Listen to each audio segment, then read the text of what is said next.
Okay, as starters, let's look at some very simple recurrence relations and try to come up with their solutions. Let's look at this example, Tn equals Tn minus 1 plus b for n greater than or equal to 1. And T0, our initial condition, is given as A. Now, this is one of the simplest recurrence relations that you can encounter. And in fact, if you just do a substitution, you are going to see a pattern here. Come from 0 towards n, T0 equals A, that's given to us as the initial condition. And this means T1, which is defined through this, T1 equals T0 plus B, is simply A plus B, because we know T0 is A. And then T2, which can be written as T1 plus B, as per the definition. And I know this to be A plus B, therefore T2 becomes A plus 2B. And similarly, T3, by definition, is equal to T2 plus B. And I know T2 to be A plus 2B. If I plug that in, I get A plus 3B.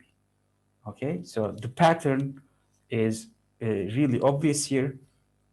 Simply, you can write Tn as A plus n times B. So this is the solution to this recurrence relation with this initial condition. Let's look at a more complicated one, and the difference here is this C coefficient you see here.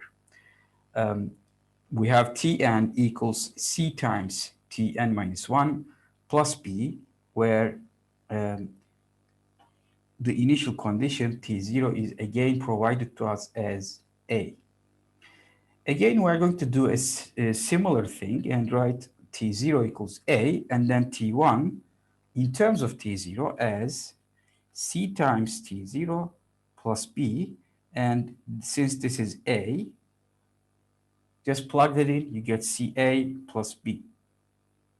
And then for the next value, you have T2. By definition, this is equal to C times T1 plus B. And plug the value of T1, you get C square A plus C times B and plus B. So this part is C times T1 and you add a B. Similarly, T3 is C times T2 plus B. So multiply this with C. What you get is C to the power 3 times A plus C times C plus 1 B, because you see this here is C plus 1 times B. And finally, you have the plus B coming from this term here. Similarly, you can obtain T to the plus 4, T sub 4 in this way, but you see the pattern emerges here. You see, this is C to the n times A, and this part here, it's B times C to the power 0 plus C to the power 1 plus C to the power 2 plus dot dot dot up to C to the power n minus 1. It's C to the power 3 here, and that is n minus 1 in general. So this is the expression. The sum of C to the power I terms from I equals 0 up to n minus 1. And if you recall, we had used this sum before. Simply 1 plus C squared plus C to the power 3 dot dot dot C to the power n minus 1. This sum I from 0 to n minus 1. C to I is simply C to the power n minus 1 divided by C minus 1, provided that C is not 1, clearly.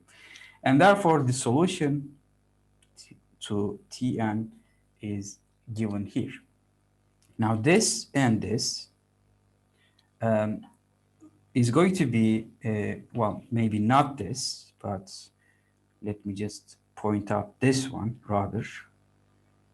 That would be more accurate, because this one is valid only for C different than 1, because then if C is 1, this wouldn't be defined. But for a general case, these two are equivalent when C is set to 1, because, well, you see, C to power n in this case would be 1, therefore you just get A.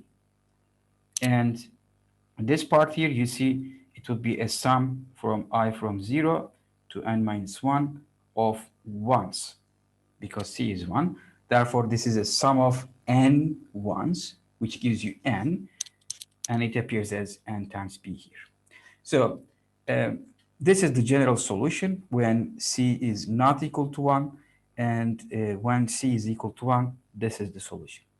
So these two are examples to very simple recurrence relations, and you see substitutions of this kind sometimes gives you an idea about the solution, and you can obtain the solution using the initial values in at least some simple cases. Later on, we are going to see more complex and more general cases and how to solve them.